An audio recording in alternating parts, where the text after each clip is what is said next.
ആദിമകാലത്ത് പ്രാകൃത മനുഷ്യൻ ഇര തേടിയും മൃഗങ്ങളെ വേട്ടയാടിയുമാണ് ഉപജീവനം നയിച്ചിരുന്നത്. ആഹാരത്തിനു വേണ്ടി ഒരിടത്തു നിന്ന് മറ്റൊരിടത്തേക്ക് ഇര തേടി അലഞ്ഞു. തീയുടെ ഉപയോഗം കണ്ടെത്തി മാംസം വേവിച്ചു തുടങ്ങിയതോടെ നായ മനുഷ്യനുമായി ഇണങ്ങി വന്നു. വേട്ടയ്ക്കും ഇര തേടാനും നായ്ക്കൾ സഹായകമായി.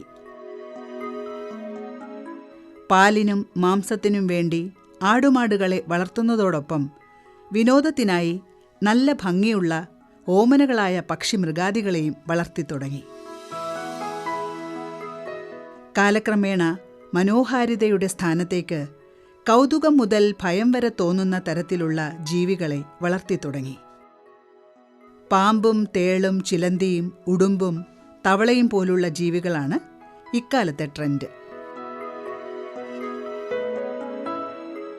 പരമ്പരാഗത മൃഗസംരക്ഷണ മേഖലയിൽ നിന്നു മാറി ഇത്തരം ജീവികളുടെ പരിപാലനത്തിൽ മുന്നോട്ടു വരുന്നത് കൂടുതലും ചെറുപ്പക്കാരാണ്.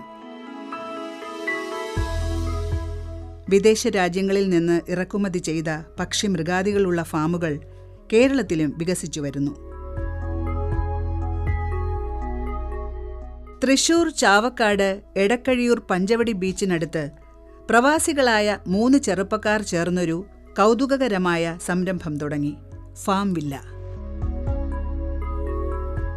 ഫർസീൻ കൈനിക്കര, ഹിഷാം വി, ഫിഹാസ് ഹനീഫ് എന്നിവരാണ് ഇതിന് പിന്നിൽ. നമ്മളിങ്ങനെ സ്ഥാപനം തുടങ്ങാനുള്ള മെയിൻ ആയിട്ടുള്ള റീസൺ എന്ന് പറഞ്ഞാൽ നമുക്ക് എവിടെ പോയാലും എക്സോട്ടിക് ആയിട്ടുള്ള പെറ്റ്സോ സൂവിലോ എവിടെ പോയാലും നമുക്ക് ജസ്റ്റ് കാണാനേ പറ്റുള്ളൂ. അകലെ കിടക്കുന്ന ഐറ്റംസ് നമുക്ക് ജസ്റ്റ് കാണാം. നമുക്ക് അതിന് തൊടാനോ നമുക്ക് എക്സ്പീരിയൻസ് ചെയ്യാനോ ഉള്ള ഓപ്ഷൻസോ കാര്യങ്ങളോ ഒന്നുമില്ല. അപ്പം നമ്മുടെ മനസ്സിൽ വന്നൊരു പ്ലാനാണ് ആളുകൾക്ക് എന്തുകൊണ്ട് നമ്മുടെ വീട്ടിലുള്ള ഐറ്റംസ് ഇതുപോലെ തൊടാനും എക്സ്പീരിയൻസ് ചെയ്യാനും ഫോട്ടോ എടുക്കാനും കൊടുത്തുവിടാനുള്ളൊരു ഐഡിയയിൽ നിന്ന് വന്നതാണിത്. ഇവിടെ 1 ഏക്കർ സ്ഥലത്ത് കൗതുകമുളവാക്കുന്ന പല വിദേശ മൃഗങ്ങളുടെ ജനുസുകളും വളരുന്നു. എല്ലായ്പ്പോഴും അടിച്ചുവാരിയും യഥാസമയം കൂട് വൃത്തിയാക്കിയും ഭക്ഷണം നൽകിയും നല്ല വൃത്തിയോടെ ഇവയെ പരിചരിക്കുന്നതിന് ധാരാളം ജോലിക്കാരുണ്ട്. കാരറ്റ്, കക്കരിക്ക തുടങ്ങിയ പച്ചക്കറികളാണ് ഇവയ്ക്ക് തീറ്റയായി നൽകുന്നത്. ഈ തീറ്റ കലവറയിൽ സംഭരിച്ചു വച്ചിട്ടുണ്ട്. പ്രവേശന കവാടം കടന്നാൽ ഏറ്റവും ചെറിയ കാള പുങ്കന്നൂർ മുതൽ വെളുത്ത കഴുതയും കുതിരയും പോണിയുമൊക്കെ ഒരു വശത്തുണ്ട്. മുന്നിലെ ജലാശയത്തിൽ നീരാടുന്ന അരയന്നങ്ങൾ, ബ്ലാക്ക് സ്വാൻ. 3 മാസമായി ഈ സംരംഭം ആരംഭിച്ചിട്ട്. പക്ഷേ അതിലേക്കുള്ള മുന്നൊരുക്കങ്ങൾ തുടങ്ങിയിട്ട് 1 ദശാബ്ദമായി. അപ്പോൾ നമ്മളിത് ഒറ്റ ദിവസം കൊണ്ട് നമ്മൾ കളക്ട് ചെയ്ത് ഉണ്ടാക്കിയതല്ലേ ഇതൊന്നും. 10 വർഷത്തെ നമ്മുടെ എഫേർട്ടാണ്. 10 വർഷം കൊണ്ട് നമ്മൾ കളക്ട് ചെയ്ത് ഉണ്ടാക്കിയ എക്സോട്ടിക് ആയിട്ടുള്ള അനിമൽസും ബേർഡ്സും പെറ്റ്സും ആണ് ഇവിടെ ഉള്ളത്. ഇവിടെ മെയിനായിട്ട് കാണാനുണ്ടാവുക ഒട്ടകം, സ്നേക്ക് വെറൈറ്റി, ക്യാറ്റ് വെറൈറ്റി. ഇവിടെ മെയിനായിട്ട് കാണാനുള്ളത് എക്സോട്ടിക് പെറ്റ്സിൻ്റെ വെറൈറ്റീസ് ആണ്. സ്നേക്കിൻ്റെ വെറൈറ്റി ഉണ്ട്, ക്യാറ്റിൻ്റെ വെറൈറ്റി ഉണ്ട്, ഏറ്റവും ഭംഗിയില്ലാത്ത പൂച്ച, അങ്ങനെ ഗിന്നസ് റെക്കോർഡ് കിട്ടിയ പൂച്ചയുണ്ട്, 4 കൊമ്പുള്ള, കേരളത്തിൽ ആദ്യമായിട്ട് 4 കൊമ്പുള്ള ചെമ്മരിയാടുണ്ട്. അതുപോലെ ഷീപ്പ്, ഗോട്ട്, അങ്ങനെ പല വെറൈറ്റീസ്. നമുക്ക് എമുവിൻ്റെ ഫീഡിങ് അങ്ങനെ എക്സ്പീരിയൻസ് ചെയ്യാനുള്ള ഓപ്ഷൻസ് ആണ്. ഒറിജിനൽ അരിയന്നം, നമ്മളൊക്കെ നാട്ടിൽ എല്ലാവരും വാത്താന്ന് പറഞ്ഞു കഴിഞ്ഞാൽ അരിയന്നം എന്ന് പറയാം. നമ്മളുടെ ഒറിജിനൽ അരിയന്നം ഉണ്ട്. പെയർ ഒരു 4 lakh ഒക്കെ വരും. അപ്പോൾ അങ്ങനെയുള്ള വെറൈറ്റി ആയിട്ടുള്ള നമുക്ക് എവിടെയും കാണാൻ കിട്ടാത്ത, നമ്മൾ എല്ലായിടത്തും പോയി കഴിഞ്ഞാൽ വിട്ട് നിന്ന് നമുക്ക് ജസ്റ്റ് കാണാനേ പറ്റുള്ളൂ. അപ്പോൾ ഇവിടെ വരികയാണെങ്കിൽ നമുക്ക് എക്സ്പീരിയൻസ് ചെയ്യുക, അതിൻ്റെ കൂടെ ഫോട്ടോ എടുക്കുക, ടൈം സ്പെൻഡ് ചെയ്യുക, അങ്ങനെയുള്ള ഓപ്ഷൻസാണ് ഉള്ളത്. സ്കൂൾ കുട്ടികൾക്ക് വേണ്ടി തുടങ്ങിയതാണെങ്കിലും ഇന്ന് മുതിർന്നവരാണ് ഏറെ കൗതുകത്തോടെ ഇവിടം സന്ദർശിക്കുന്നത്. വിവിധയിനം ആടുമാടുകൾ, പൂച്ചകൾ, മുയലുകൾ മുതൽ ഒട്ടകം, കുതിര, മ്യൂൾ, ഉടുമ്പുകൾ, കുരങ്ങന്മാർ, വിവിധയിനം പാമ്പുകൾ തുടങ്ങി മക്കാവ വരെ ഇവിടെയുണ്ട്. തവളയും തേളും പാമ്പും ഉടുമ്പുമൊക്കെയാണ് ഇവിടുത്തെ മറ്റു കൗതുകങ്ങൾ. തേളുകൾ ചിലപ്പോൾ കടിക്കുകയും കുത്തുകയുമൊക്കെ ചെയ്യാറുണ്ട്. ഇവയ്ക്ക് വിഷമില്ല. പുഴുക്കളെയാണ് ഇവയ്ക്ക് തീറ്റ കൊടുക്കുന്നത്. ചതുപ്പ് നിലത്താണ് ഇവ വളരുന്നത്. അതിനാൽ ചകിരിപ്പൊടി നനച്ചു കൊടുക്കാറുണ്ട്. തവളയും ഈർപ്പമുള്ളിടത്താണ് വളരുന്നത്. ഈ ഫീൽഡിൽ നമ്മളിപ്പോൾ ഏകദേശം 10 വർഷത്തിന് മുകളിലായി. അപ്പോൾ അതുകൊണ്ട് തന്നെ നമുക്ക് അത്യാവശ്യം എക്സ്പീരിയൻസ് ഉണ്ട്. അപ്പോൾ അനിമൽസിനും പെറ്റ്സിനും ഒക്കെ നമുക്ക് ആദ്യം തന്നെ അസുഖം വരാതെ സൂക്ഷിക്കുക എന്നുള്ളതാണ് നമ്മുടെ ആദ്യത്തെ ലക്ഷ്യം. അസുഖങ്ങൾ വന്നു കഴിഞ്ഞാൽ നമ്മൾ ഹോസ്പിറ്റൽ ഡോക്ടേഴ്സ് ഉണ്ട്, അവരെ ഇങ്ങോട്ട് കൊണ്ടുവരും. പിന്നെ ഓപ്പറേഷൻ പോലുള്ള വലിയ എന്തെങ്കിലും വരികയാണെങ്കിൽ അങ്ങോട്ട് എത്തിക്കുക ചെയ്യാം. അങ്ങനെയുള്ള സാഹചര്യത്തിൽ നമ്മൾ എത്തിക്കലില്ല. മാക്സിമം കെയർ ചെയ്തിട്ടാണ് നമ്മൾ സൂക്ഷിക്കൽ. ഇവിടുത്തെ ഓരോ കേജസ് നിങ്ങൾക്ക് നോക്കിയാൽ അത് കാണാം. അത്രയും നീറ്റ് ആൻഡ് ക്ലീൻ ആയിരിക്കും. ഏതെങ്കിലും ജീവി മോഷണോ കാര്യങ്ങളോ പോയി കഴിഞ്ഞാൽ നമ്മൾ അപ്പോൾ തന്നെ ക്ലീൻ ചെയ്യും. പിന്നീട് ഉള്ള ഒരു ടൈമിലേക്ക് നമ്മൾ മാറ്റി വെക്കില്ല. അതിന് വേണ്ടിയിട്ടുള്ള സ്റ്റാഫ്സ്, നമുക്ക് ക്ലീനിങ്ങിന് മാത്രം 5 സ്റ്റാഫ് ഉണ്ട്. ഫാം വില്ലയിലെത്തിയാൽ നമ്മെ വരവേൽക്കുന്നത് ഒട്ടകമാണ്. സന്ദർശകരിൽ നിന്ന് പുല്ലും കാരറ്റും പച്ചിലയുമെല്ലാം ഇവൻ വാങ്ങിക്കഴിക്കും. ഇടയ്ക്ക് കുട്ടികളെ കണ്ടാൽ നിലത്ത് കിടന്നുരുളും. അരുമകൾക്ക് തീറ്റ നൽകുന്നതിനും അവയ്ക്കൊപ്പം ഫോട്ടോ എടുക്കുന്നതിനുമുള്ള സൗകര്യവും ഇവിടെ ഒരുക്കിയിട്ടുണ്ട്. ജസ്റ്റ് ഞങ്ങൾ ഫസ്റ്റ് ടൈമാണ് ഫാം വില്ല, ഞങ്ങൾ കേട്ടിട്ടേ ഉള്ളൂ. അങ്ങനെ യൂട്യൂബിൽ സെർച്ച് ചെയ്താണ് ഞങ്ങൾ ഇവിടെ എത്തിയത്. ആക്ച്വലി ഇത് നല്ലൊരു എക്സ്പീരിയൻസ് ആണ്. സാധാരണയായിട്ട് നമ്മൾ എവിടെയെങ്കിലും ഇപ്പോൾ ഒരു സൂലൊക്കെ ചെന്ന് കഴിഞ്ഞിട്ടുണ്ടെങ്കിൽ എല്ലാ അനിമൽസിനെ ആയാലും ബേർഡ്സിനെ ആയാലും ജസ്റ്റ് ഇങ്ങനെ കാണാനേ പറ്റാറുള്ളൂ നമുക്ക്. ഇതിപ്പോൾ നമ്മളെല്ലാം എടുത്ത്, പാമ്പിനെ പോലും നമ്മൾ എടുത്ത് കൈകൊണ്ട് ഇങ്ങനെ എടുത്ത് തോളത്തിരുന്ന് കഴുത്തലിരുന്ന് അങ്ങനെയുള്ള ഒരു എക്സ്പീരിയൻസ് ആണ്. അതുപോലെ പാരറ്റുകള് എല്ലാത്തിനെയും നമുക്ക് കൈകൊണ്ട് തൊടാനും എടുക്കാനൊക്കെ പറ്റുന്നതാണ്. മറ്റേ അനിമൽസിനെ ഫീഡ് ചെയ്യാൻ പറ്റും. അങ്ങനെ എല്ലാം കൊണ്ടും നല്ലൊരു എക്സ്പീരിയൻസ് ആണ്. ന്യൂ ജനറേഷനിലെ പിള്ളേർക്കൊന്നും ഇതൊന്നും ഇങ്ങനെ ടച്ച് ചെയ്യാതൊക്കെ പറഞ്ഞു കഴിഞ്ഞാൽ ഭയങ്കര പേടിയുള്ള സംഭവങ്ങളാണ്. പക്ഷെ ഇവിടെ വന്നു കഴിഞ്ഞപ്പോൾ ഇതിങ്ങനെ കണ്ടു കഴിഞ്ഞപ്പോൾ അവര് പേടിയൊക്കെ മാറുന്നുണ്ട്. അങ്ങനെ നല്ലൊരു എക്സ്പീരിയൻസ് തന്നെ. എല്ലാവരും വെൽക്കം ചെയ്യാം. ഇതിലേക്ക് എല്ലാവർക്കും ഇഷ്ടമാകും. എന്തായാലും തീർച്ചയായും എല്ലാവരും വന്ന് കാണാം. ഇത് നല്ലൊരു എക്സ്പീരിയൻസ് ഉള്ള സംഭവമാണ്. കൂടുകളിലൊന്നിൽ കണ്ണുടക്കി നിന്നു. കരിന്തേളും അരുമയോ എന്ന് നാം അത്ഭുതം കൂറൂ. അരുമകളുടെ വ്യാപാരത്തിൽ ഏറ്റവും പ്രിയങ്കരമാണ് എംപറർ സ്കോർപ്പിയോണുകൾ. വെസ്റ്റ് ആഫ്രിക്കയിലെ പുൽമേടുകളിലും മഴക്കാടുകളിലും മാത്രം കാണുന്ന തരം എംപറർ തേളാണ് അരുമകളിലെ പുതിയ താരം. എന്നാൽ പരിധിയിലേറെ ഇവയെ വളർത്തുന്നതും ശേഖരിക്കുന്നതും സൈറ്റ്സ് വിലക്കിയിട്ടുണ്ട്. കറുത്ത നിറമായ ഇവ അൾട്രാ വയലറ്റ് ലൈറ്റ് അടിച്ചാൽ പേസ്റ്റൽ ബ്ലൂ ആയോ ഗ്രീൻ ആയോ തിളങ്ങാറുണ്ട്. ഇത് എംപറർ സ്കോർപ്പിയൻ എന്ന് പറയും. നോൺ വെനമസ് ആണ്, വിഷമൊന്നുമില്ല. ഒരു നമ്മൾ ഫീഡായിട്ട് വേംസ് ഒക്കെ കൊടുക്കൽ, നമുക്ക് പെറ്റായിട്ട് വളർത്താൻ പറ്റിയ ഐറ്റമാണ്. പിന്നെ ഇവർക്ക് അത്ര വലിയ ബ്രെയിനോ സെൻസോ കാര്യമൊന്നും ഉണ്ടാവില്ല. അപ്പം അറ്റാക്ക് ചെയ്യാൻ നമുക്ക് പറയാൻ പറ്റില്ല. ചിലപ്പോൾ നമ്മളെ കടിക്കുന്ന കുത്തിന്നൊക്കെ വരും. പിന്നെ ഇവരെ നമ്മളെപ്പോഴും ഇതിലാണ് ഇടല്. അപ്പോൾ കുറച്ച് നനവ് വേണം. ഓവർ ഡ്രൈ ആയിട്ടുള്ള ഇതിലിടാൻ പാടില്ല. ഇവിടെയുള്ളത് 4 മാസം പ്രായമുള്ള തുരാഞ്ചുല ചിലന്തി കുഞ്ഞാണ്. അതിനാൽ തീറ്റ നൽകുന്നത് പുഴുക്കളെയാണ്.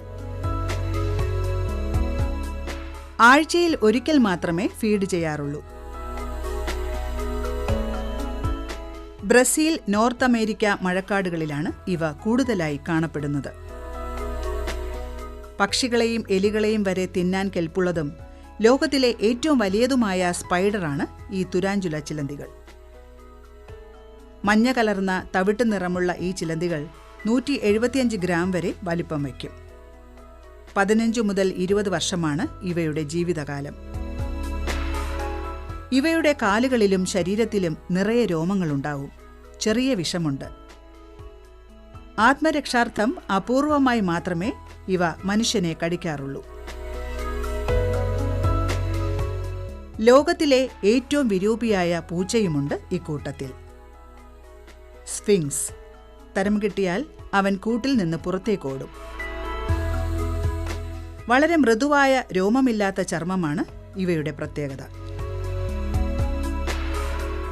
മുഖം ക്രൂരവും ഭീമത്സവുമാണെങ്കിലും മനുഷ്യനോട് ഏറെ ഇണക്കമുള്ള ജീവിയാണ് ഇത്. കാനഡയിലാണ് ഇവൻ രൂപപ്പെട്ടത്. ഇവയുടെ ത്വക്കിന്റെ വർണ്ണമനുസരിച്ച് കറുപ്പും വെളുപ്പുമുണ്ട്. നല്ല ഊർജ്ജസ്വലതയും ബുദ്ധിയുമുള്ള ഇവയ്ക്ക് വലിയ ചെവിയും മഞ്ഞ വട്ടക്കണ്ണുകളുമാണ് ഉള്ളത്. പല ഇംഗ്ലീഷ് ഹൊറർ മൂവികളിലും ഇവയുടെ സാന്നിധ്യമുണ്ടാകാറുണ്ട്. ഒരു കൂട്ടിൽ സുഖനിദ്രയിലാണ്ട് ഒരു കുഞ്ഞോമന കിടക്കുന്നു. യൂറോപ്പിൽ കാണപ്പെടുന്ന കീരി പോലുള്ള ജീവികളാണ് ഫെററ്റ്. 20 മണിക്കൂർ നേരമാണ് ഇവയുടെ ഉറക്കം. താഴെ വീണാൽ പോലും ഇവ അറിയില്ല. ഉറക്കവും ഉണരില്ല. ഫെററ്റ് എന്ന് പറയും, യൂറോപ്പിൽ ഉണ്ടാവണ്ട. നമുക്ക് കാണാൻ നമ്മളെ കീരി പോലെയൊക്കെ ഉണ്ടാവും, പക്ഷെ കീരിയുടെ വർഗ്ഗമല്ല. ഇത് പ്രത്യേകത എന്താന്ന് വെച്ച് കഴിഞ്ഞാൽ ഒരു ദിവസം 20 മണിക്കൂർ ഉറങ്ങും. ഒരു സ്ലീപ്പിംഗ് ടൈം 20 hours ആയിരുന്നു. ഭയങ്കര സ്മെല്ലാണ് ഇവരുടെ ശരീരം. നമ്മൾ എത്ര വാഷ് ചെയ്താലും ഒരു സ്മെല്ല് പോകില്ല. ആള് ഭയങ്കര ഉറക്കത്തിൽ അറിയില്ല, എങ്ങനെ വിളിച്ചാലും ആളെ ഉറങ്ങുകയുള്ളൂ. അണ്ണാന്റെ വലിപ്പമുള്ള റെഡ് ഹാൻഡ് ടാമറിൻ കുരങ്ങുകൾ ഏറ്റവും വിലയേറിയതാണ്. കൈകാലുകൾ ഗോൾഡൻ യെല്ലോ നിറത്തിലാണ് കാണപ്പെടുന്നത്.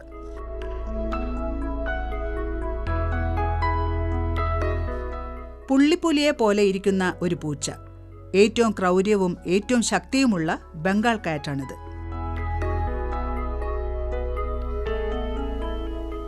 ജർമ്മൻ സ്വദേശിയായ മിനിലോപ്പ് എന്ന വളർത്തുമുയലിന് തൂങ്ങിക്കിടക്കുന്ന ചെവികളാണ് പ്രത്യേകത. ഇത് ജർമ്മനിയിലത്തെ മുയലാണ്. പേര് മിനിലോപ്പ്. ഇതിന്റെ മുഖം ഡോൾ ഫേസ് ആണ്.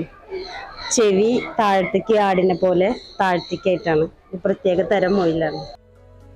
അമേരിക്കയിലെ മിനിറെക്സ്, അങ്കോര റാബിറ്റ് എന്നിവ ഇവിടെയുണ്ട്.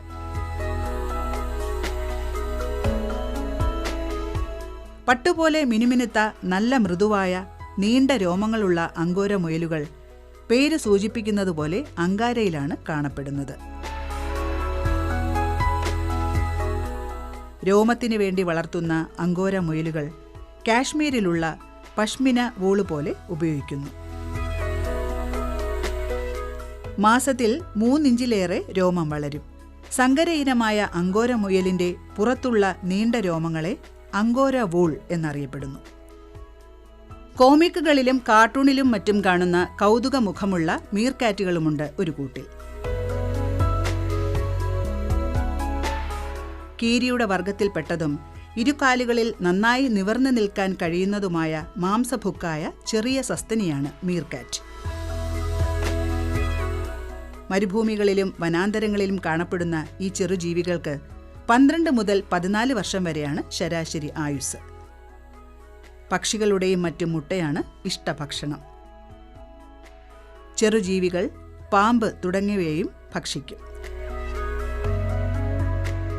കൂട്ടം കൂടി നടക്കാൻ ഇഷ്ടപ്പെടുന്നവയാണ് ഈ ജീവികൾ. ഇതാണ് മീർക്കാറ്റ്. ലയൺ കിങ്, കാർട്ടൂൺ, ഐസേജിലൊക്കെ കണ്ടിട്ട് പലർക്കും പരിചയം ഉണ്ടാവും. ഇവര് ഡെസേർട്ടിലാണ് ജീവിക്കുക, ഗ്യാങ് ആയിട്ട് ജീവിക്കുക. ഒരു ഗുഹക്ക് 16 ഹോൾസ് ഒക്കെ ഉണ്ടാവും. ഇവര് എനിമീസ് ഒക്കെ അറ്റാക്ക് ചെയ്യാൻ വന്നാൽ ഇവർക്ക് മാത്രമേ അറിയുള്ളൂ എങ്ങനെ വന്ന് എങ്ങനെ പോകണമെന്ന്. ഏറ്റവും വേഗത്തിൽ പറക്കാൻ ശേഷിയുള്ളവയാണ് കേപ്പ് ബാരൻ ഗൂസ്. സന്ദർശകരോട് അധികം ഇണക്കമില്ലാതെ കൂട്ടിൽ തന്നെയാണ് വാസം. ടെഗു എന്ന ഉരകമാണ് മറ്റൊന്ന്. 6 മാസം വരെ ആഹാരമില്ലാതെ ജീവിക്കാൻ സാധിക്കുന്ന ഉടുമ്പിന്റെ വർഗത്തിൽപ്പെട്ട മാംസഭുക്കായ ടെഗുവിന് മീനും ചിക്കനുമാണ് നൽകുന്നത്. ഏറ്റവും വലിപ്പമേറിയ ടെഗുവാണിത്. ആഴ്ചയിലൊരിക്കൽ ജീവനുള്ള എലികളെ ഭക്ഷണമായി നൽകും. ഉടുമ്പിനെ നായയെപ്പോലെ ഇണക്കി വളർത്താം. കോഴിമുട്ടയും മീൻ ഇറച്ചി കഷ്ണങ്ങളുമാണ് ഭക്ഷണം.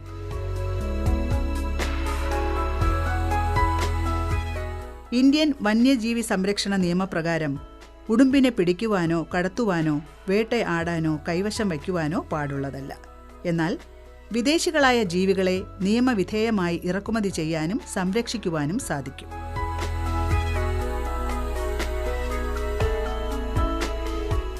പകലുറങ്ങി രാത്രി കർമ്മനിരതരാകുന്ന ഹെഡ്ജ് ഹോഗ് മുള്ളൻ പന്നിയുടെ വർഗത്തിൽപ്പെട്ടതാണ്. ആക്രമണകാരികളാകുമ്പോൾ പന്തുപോലെ ചുരുണ്ട് മുള്ള് എഴുന്നു നിൽക്കും. രണ്ടുപേരെ മാറ്റം കണ്ടോ? ഹെഡ്ജോഗ് എന്നത് പറയാം, മുള്ളൻ പന്നിയുടെ ഒരു വെറൈറ്റി. ഇവര് അറ്റാക്ക് ചെയ്യുന്ന സമയത്തും ഉറങ്ങുമ്പോൾ ഇതേപോലെ ബോളായിട്ടിരിക്കും. അല്ലാതെ ഇണക്കമുള്ളതാണെങ്കിൽ ഇതുപോലെ മുള്ളൊന്നും ഷാർപ്പാക്കാതെ ഇരിക്കുക ചെയ്യും. ഒരു പകൽ ഇറങ്ങിയിട്ട് നൈറ്റാണ് ആക്റ്റീവ് ആവുക. ഷുഗർ ഗ്ലൈഡർ പറക്കുമണ്ണാൻ ഇന്തോനേഷ്യ, ഓസ്ട്രേലിയ സ്വദേശിയാണ്. രാത്രികാലങ്ങളിലാണ് ഇവയുടെ കറക്കം. സെറിലാക്കാണ് ഭക്ഷണമായി ഫാമിൽ നൽകുന്നത്. മധുരമുള്ളവ മാത്രമേ കഴിക്കുകയുള്ളൂ. മരങ്ങളിൽ നിന്ന് താഴേക്ക് ഗ്ലൈഡ് ചെയ്തിറങ്ങുന്നു.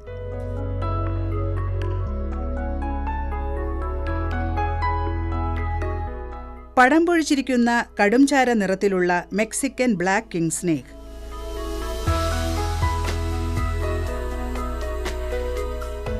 നല്ല കറുത്ത നിറത്തിലുള്ള പാമ്പ്. കറുപ്പ് നിറമുള്ളതാണെങ്കിലും വിഷമില്ലാത്തവയാണ്. ഇത് ബോൾ പൈത്തൺ എന്ന് പറയും, സൗത്ത് ആഫ്രിക്കൻ ബോൾ പൈത്തൺ. ഇതിൽ പല വെറൈറ്റി കളേഴ്സ് നമ്മൾ എടുത്തിട്ടുണ്ട്. ഇത് അതിൽ ഏറ്റവും എക്സ്പെൻസീവ് ആയിട്ടുള്ള കളറാണ് വൈറ്റ് കളർ. മരുഭൂമിയിൽ മാത്രം കാണുന്ന തരം പല്ലി. ഓറഞ്ച് നിറമുള്ള ഇവ മണ്ണിനടിയിൽ പുതഞ്ഞിരിക്കും. പച്ചക്കറി, ചെറിയ പുഴു എന്നിവയാണ് തീറ്റയായി നൽകുന്നത്. വെള്ളം കുടിക്കേണ്ട ആവശ്യം വരുന്നില്ല. പുള്ളിമാൻ പേട പോലെയുള്ളതും പപ്പും പൂടെയുള്ളതും 4 കൊമ്പുള്ളതുമൊക്കെയായ ആടുകളുണ്ട് ഇവിടെ. OV വിജയന്റെ ഖസാക്കിന്റെ ഇതിഹാസത്തിലേതുപോലെയുള്ള ചില കഥാപാത്രങ്ങളെപ്പോലുള്ള ആടുകളുണ്ട് ഇവിടെ. മൗണ്ടൈൻ ഗോട്ട് അഥവാ ബില്ലി ഗോട്ട്. അറ്റം ചുവപ്പിച്ച ഊശാൻ താടിയും വളഞ്ഞു പതിഞ്ഞ കൊമ്പുകളുമുള്ള ഒരു മുട്ടനാട്. ആടുകൾക്ക് പ്ലാവില തെങ്ങിൽ കെട്ടിവെച്ചു കൊടുക്കുന്നു. അലഞ്ഞു നടക്കുന്ന ആടുകൾ ഇടയ്ക്കിടെ അത് കടിച്ചു ചവയ്ക്കുന്നു.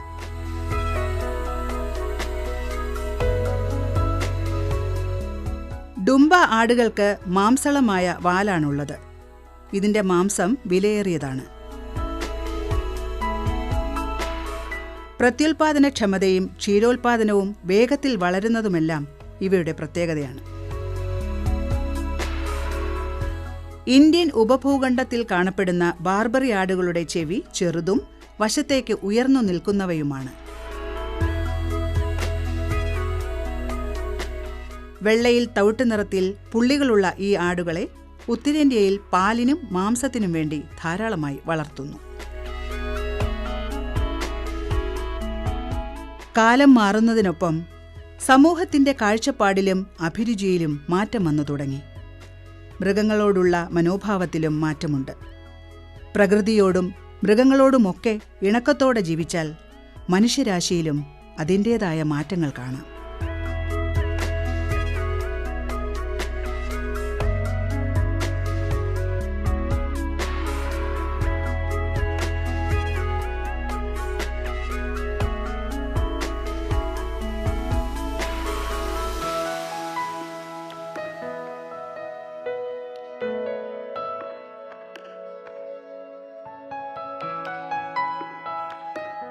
കൃഷി ദർശൻ പരിപാടിയെക്കുറിച്ചുള്ള നിങ്ങളുടെ അഭിപ്രായങ്ങളും നിർദ്ദേശങ്ങളും ഞങ്ങളെ അറിയിക്കുക.